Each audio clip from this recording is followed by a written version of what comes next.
சொந்தம், இது ஆண்டவருக்கு பிரியமானதை செய்ய செய்யாது அப்படின்னு நம்ம ஒப்பு கொடுத்து நேரத்தை வீணாக்காமல் அங்கே போய் சோம்பேறியாக உட்கார்ந்துருக்காம எங்கள் வீட்டை உட்கார நேரத்துக்கு நான் போய் ஒரு 4 பேருக்கு இயேசுவை பற்றி சொல்லலாம், போய் கைப்பிரதி கொடுக்கலாம், ஒரு 4 பேரோட சேர்ந்து ஜெபிக்கலாம்.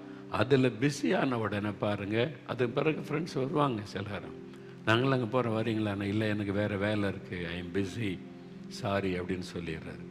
நான் நேசிக்கிறேன், உங்களை நேசிக்கிறேன், அன்பாக இருக்கிறேன், வீட்டுக்கு வந்து உட்காந்து பேசுகிறேன், அவ்வளோதான். அந்த பாவ காரியத்திற்கு இடம் கொடுக்காம ஐ எம் பிஸி. நம்ம பிஸி ஆகிட்டோன்னா இந்த பாவத்தை ஈஸியாக ஜெயிக்க முடியும். உங்களுடைய அவயவங்களை நீங்கள் ஒப்பு கொடுக்கணும். உங்களுடைய கால்களை நீங்கள் போய் கிராமத்துக்கு போக, வெளியே போக கால்களை ஒப்பு கொடுத்து, முன்னால் ஃப்ரெண்ட்ஸோடு சேர்ந்து தப்பான இடத்துக்கு போனீங்க, இப்போ உங்கள் ஃப்ரெண்ட்ஸ் ஆவிக்குரிய நண்பர்களோடு சேர்ந்து ஒரு கிராமத்துக்கு போங்க, ஆஸ்பத்திரிக்கு போங்க, சுவிசேஷம் அறிவிங்க. முன்னால் தப்பான நண்பர்களோடு சேர்ந்து குடிக்க போனீங்க, சிகரெட் பிடிச்சிங்க, இப்போ அதே கைகளை வச்சு கைப்பிரதி கொடுங்க, மற்றவங்களுக்கு கை வைத்து ஜெபிங்க. இதில் பிஸியாக இருங்க, நீங்கள் ஜெயிக்க முடியும். இதைத்தான் ஆண்டவர் நமக்கு சொல்லுகிறார். நீங்கள் ஜெயம் பெற்றவளாக இருப்பதற்கு உங்களை அர்ப்பணித்து கொள்ளணும். ஜெயம் பெற்றவளாக இருப்பதற்கு உங்களுடைய நேரம், உங்களுடைய சரீர அவயவங்களை ஆண்டவருக்கு ஒப்பு கொடுக்கணும். இனி கர்த்தருக்காக உழைக்கும்படிக்கு அர்ப்பணித்து கொள்ளணும்.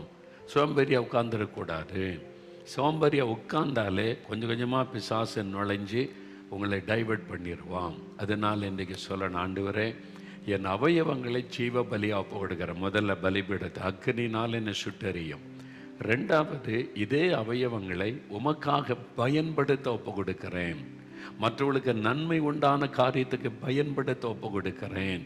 நான் மற்றவங்களுக்கு நன்மை செய்வதற்கு, சுவிசேஷம் அறிவிப்பதற்கு என் அவயவங்களை ஒப்பு கொடுக்கிறேன். இந்த 2 நம்ம செஞ்சிட்டோன்னா நீங்கள் ஜெயிச்சிருவீங்க.